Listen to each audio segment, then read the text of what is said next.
Now, the UK's Labour Party swept to power after winning the country's general election, crossing the 326-seat threshold for a working majority in the House of Commons. Keir Starmer will be Britain's next Prime Minister, with his centre-left Labour Party expected to win a huge majority in a parliamentary election, ending 14 years of often tumultuous Conservative government by trouncing Rishi Sunak's party.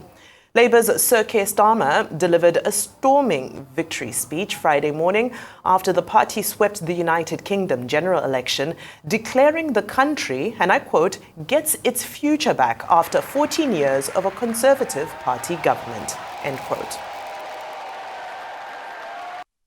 You have changed our country.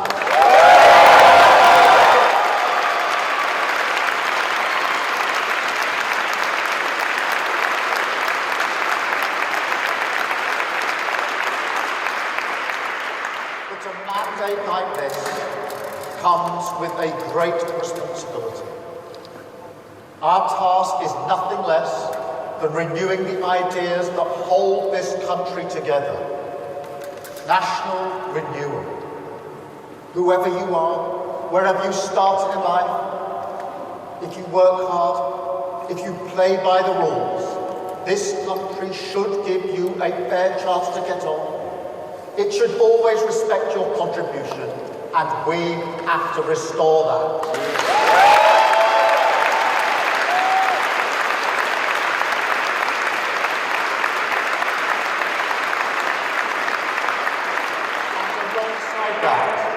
We have to return politics to public service. Show that politics can be a force for good. Make no mistake, that is the great test of politics in this era. The fight for trust is the battle that defines our age. It is why we campaign so hard on demonstrating we are fit for public service. Service is the precondition for hope, respect, the bond that can unite a country. Together, the values of this changed Labour Party are the guiding principle for a new government. Country first, party second.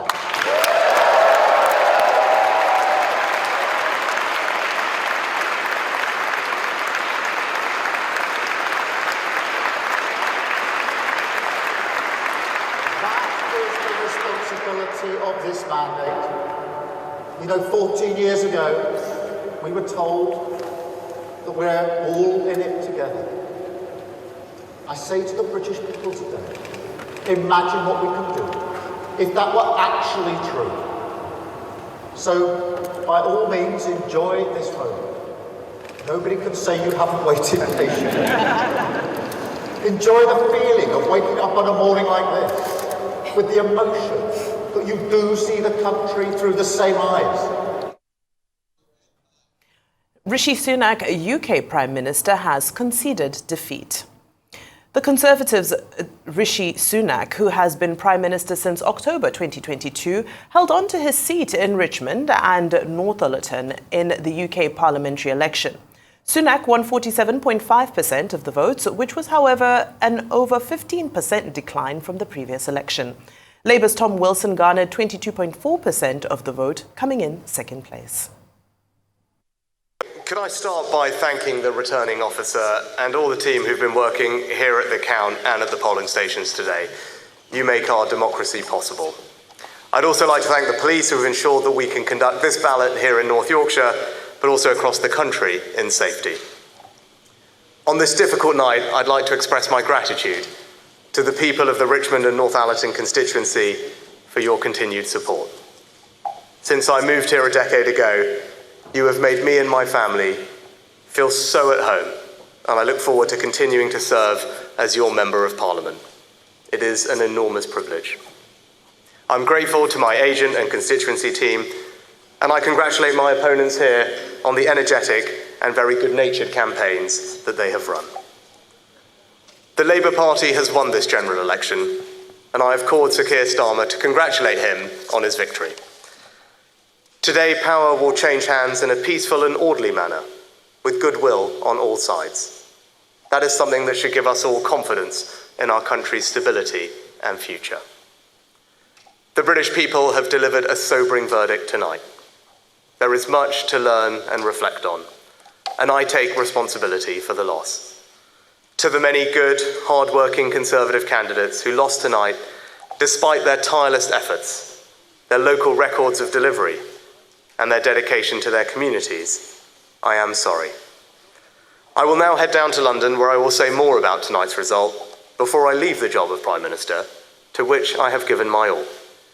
I will then return here, to my family's home, and I look forward to spending more time with you all in the weeks, months, and years ahead.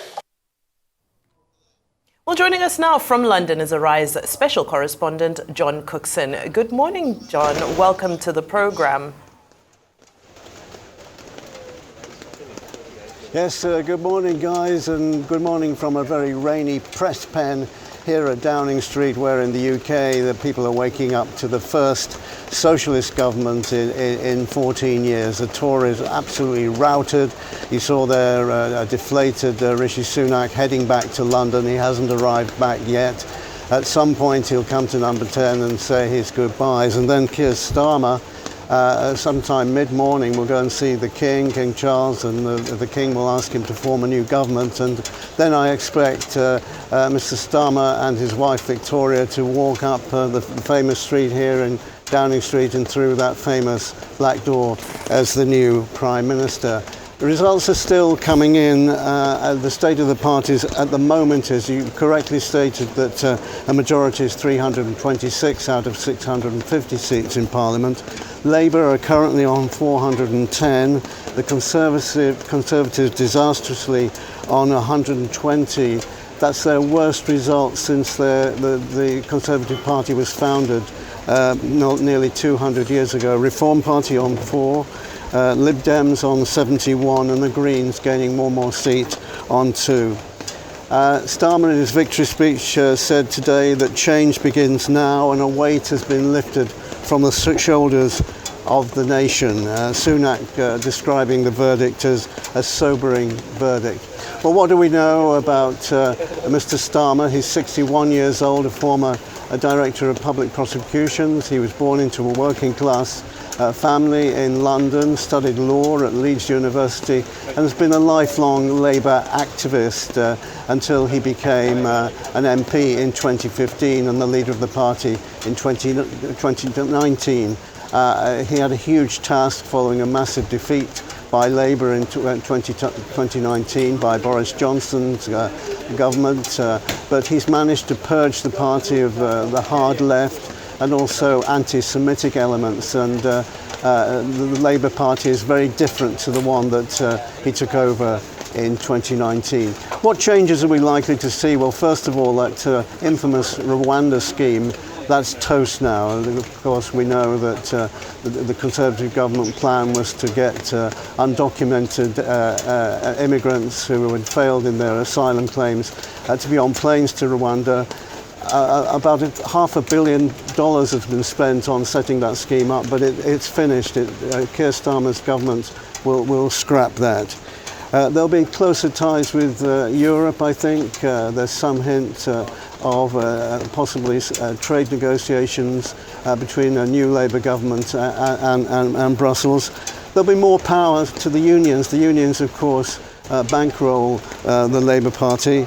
Non-dom status is going to be scrapped. Now that will be of interest to Nigerians. Currently, at the moment, if you're a foreigner living in London and you run a company, but for tax purposes you're resident but not domiciled, it means that you don't pay tax on profits of your UK company if those profits or gains remain offshore, in other words, in Nigeria.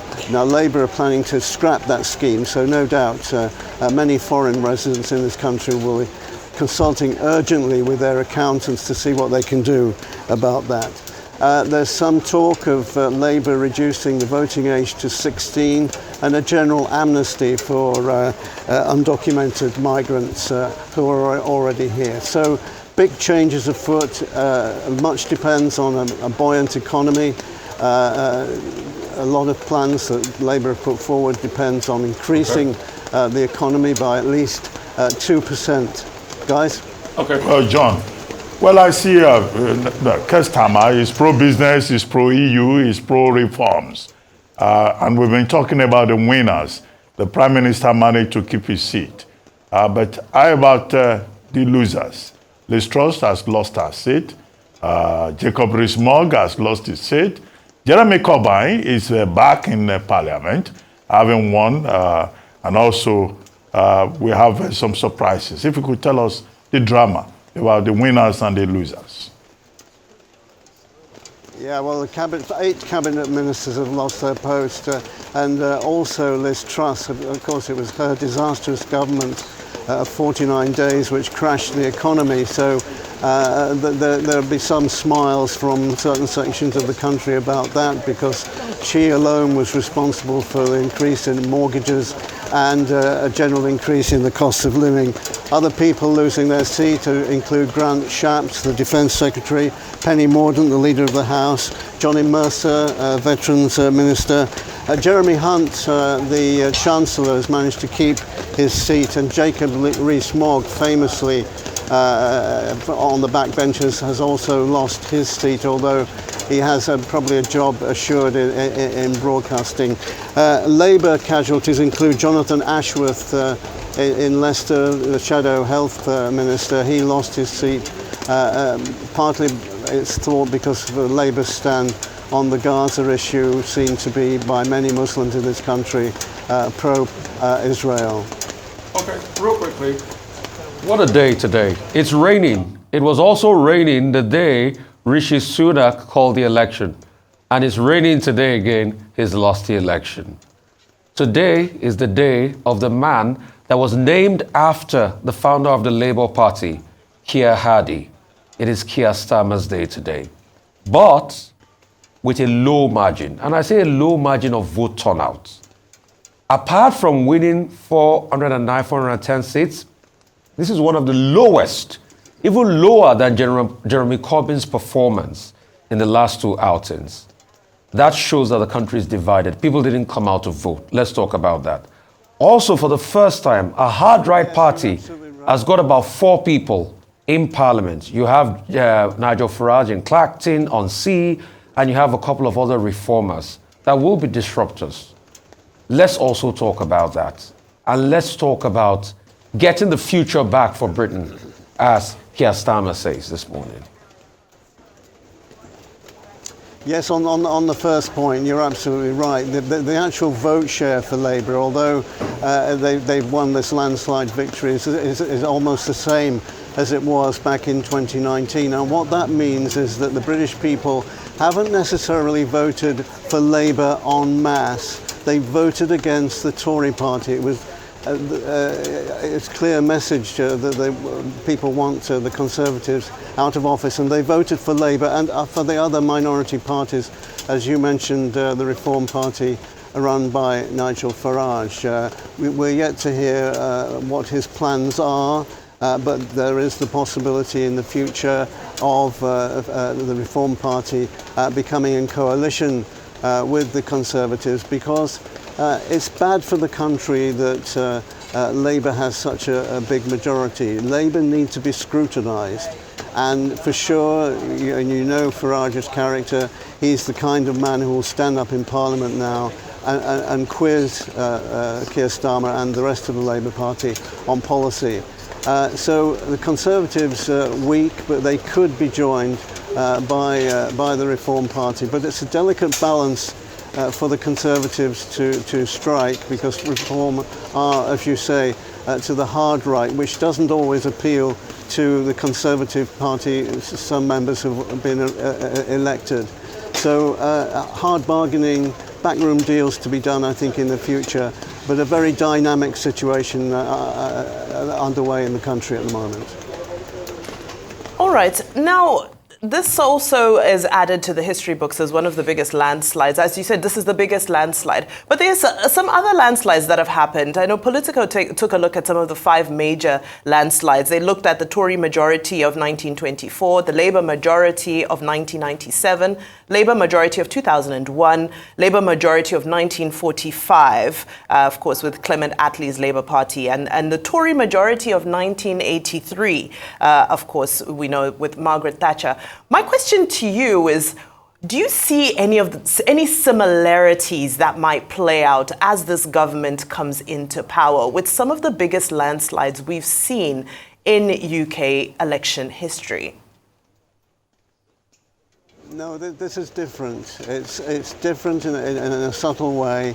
What's happened is as big as the times that you mentioned, but also Churchill being removed in 1945, Thatcher coming into power in 79, and Blair famously in a landslide in 97. But with the Blair government, there was hope for the future.